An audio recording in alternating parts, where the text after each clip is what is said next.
Gracias chicos, allí en estudios como todas las semanas tenemos la columna política del licenciado en politología Luis Gatti, a quien saludamos. Le damos la bienvenida. Luis, ¿cómo te va? Buen día y gracias por venir. Hola Maxi, ¿cómo andás? Buen día para vos, para todos los que están escuchando Cadena Melodías y el stream, obviamente. Bueno, hoy vamos a hablar un poco en continuación de la columna de la semana pasada que tuvimos que adelantar porque me había tocado viajar. Ese mismo miércoles habíamos hablado de este anuncio que había hecho el gobierno nacional de las bajas a las retenciones. Pero ese mismo día, ese miércoles, mientras estábamos hablando acá, se cerraba, se había llegado ya al tope de los 7.000 millones de dólares que había puesto el gobierno nacional. Una medida que debería haber durado hasta el 31 de octubre, pero en 3 días, 72 horas, las principales 8 grandes exportadores llegaron a ese cupo de 7.000 millones de dólares. Y esto obviamente dejó a un montón de pequeños y medianos productores que habían visto la oportunidad de vender con retenciones cero, bueno, con las ganas, ¿no? Porque los pequeños y medianos productores, el que tenía la posibilidad de tener algo guardado, acumulado, entre las cuestiones logísticas de los camiones, y llevar el grano hasta el puerto, eso obviamente le lleva tiempo. Y en 72 horas se llegó a ese cupo. ¿Quién fueron los grandes ganadores de estas 72 horas con retenciones cero? Bueno, como decíamos recién, las principales multinacionales, que me parece interesante que la gente empiece a saber o enterarse quiénes son y de qué países son. Porque, por ejemplo, la empresa Bunge, estadounidense, se llevó el 20% de este negocio, vendiendo más de 2 millones de toneladas de granos. LDDC, que es de Países Bajos, un 19%. COFCO, un 16%, que es una empresa china. Viterra, una empresa canadiense, el 13%. Cargill, otra empresa estadounidense, el 12%. Y recién ahí viene una empresa argentina que es Molino Agro, que se llevó el 7% de ese total de 7.000 millones de dólares, que era el tope máximo para vender, y que en total habrán sido unas 9.000 millones de toneladas de grano que se vendieron en esas 72 horas. Bueno, esto obviamente generó también mucho ruido porque estas empresas se llevaron de ganancia 1.800 millones de dólares y el Estado dejó de ganar o de recaudar en concepto de impuestos 1.800 millones de dólares. ¿Qué representa esto? Bueno, es el 0,25% del PBI. Vos me podés decir, bueno, ¿es mucho, es poco? Como para que tengamos una noción, en esta columna lo venimos diciendo hace mucho. Hace 2 años que venimos con esta discusión de, bueno, la emergencia en jubilaciones, la emergencia en discapacidad, la emergencia del Garrahan, de la universidad. Con lo que dejó de recaudar el Estado, con estos 1.800 millones de dólares que dejó de recaudar con las retenciones, se le podría haber dado presupuesto a todas estas emergencias. A discapacidad, a jubilados, al Garrahan y a las universidades. Y en cambio el Estado prefirió privilegiar a 8 grandes multinacionales que concentran la venta de grano en la República Argentina. Entonces, bueno, cuando siempre se habla no hay plata, se ve que hay plata para unos muy pocos y no hay plata para una gran porción de la sociedad. Entonces esto, bueno, generó muchísimo descontento en los productores agropecuarios y también obviamente en la sociedad, que ve cómo en 72 horas se llevará una ganancia millonaria mientras el resto está sufriendo la situación económica actual.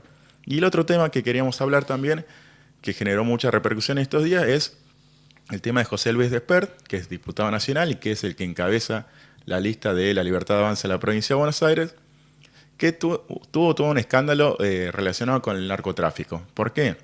Año 2019, él era candidato a presidente y en ese momento Fred Machado, que actualmente está detenido por narcotráfico, lo llevó en su avión privado a Río Negro, de donde es él, a presentar un libro. Se sacó la foto, en el discurso que dio en esa presentación del libro, le agradeció a Fred Machado. Y después la justicia estadounidense confirmó ahora que en el año 2020 Fred Machado le depositó $200.000 a José Luis Esper. Esto obviamente Esper no lo niega.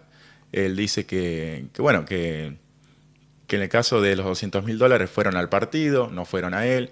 Él también dice que en ese momento todavía no era diputado nacional, así que no era funcionario público, así que no tiene que dar explicaciones. Pero bueno, todo ha generado muchísimo ruido porque Fred Machado, vuelvo a repetir, actualmente está preso por narcotráfico y lo está investigando la justicia estadounidense, no solamente la justicia argentina, que alguien puede decir, bueno, hay influencias políticas. No, la justicia estadounidense está investigando a Fred Machado y descubrió que en el 2020 le dio $200.000 a José Luis Espert. Así que bueno, esto obviamente ha generado muchísimo ruido en la campaña, estando a menos de 26 días para que se vote para diputados nacionales en todo el país, especialmente en la provincia de Buenos Aires, que sabemos que, como se dice comúnmente, es la batalla de todas las batallas, porque se concentra casi el 40% del padrón electoral y hay que ver si tiene repercusión en los votantes. Luis, para ser sinceros con nuestra audiencia, ¿cuánto tiempo lleva este gobierno? 2 años. 2. Caso Libra. El retorno del 3% De discapacidad. Esto de las retenciones, que termina siendo realmente un estallido en una noticia que se intentó beneficiar a algo, un pedido expresamente desde hace muchísimos años, que era de los productores, y finalmente arbitrariamente se cierra, bueno, porque finalizó el cupo, pero se quedaron afuera los que más lo necesitaban. Y ahora lo de José Luis Espert. ¿Cuántas balas le han entrado a este gobierno y han salpicado a montones, ¿no? De los que en realidad venían a decir que terminaban con la casta y que venían con lo nuevo y que venían limpios, puros. Bueno, finalmente, lamentablemente, las noticias, los títulos, todo termina demostrando que no sé si es más de lo mismo o bien ya tiene muchas manchas en muy poco tiempo. Sí, yo creo que el gran mérito que había tenido Javier Milei en la elección presidencial de 2023 había sido justamente esto que decís vos, Maxi. Dio en la tecla con un sentimiento que había en la población, con este concepto de la casta, que la gente realmente lo veía, porque veía que dirigentes políticos hace años que están ocupando cargo político, lo mismo pasa con los sindicatos, con las grandes empresas, con la justicia, con los legisladores, gente ocupando cargos de poder hace muchísimos años y que no había una renovación. Entonces, Milei dio en el clavo cuando habló de este concepto de la casta. El tema es que una vez que ganó las elecciones y empezó a gobernar, se rodeó de esa casta que él tanto habló. Recordemos que Toto Caputo, ministro de Economía de Javier Milei, también lo fue en la época de Mauricio Macri.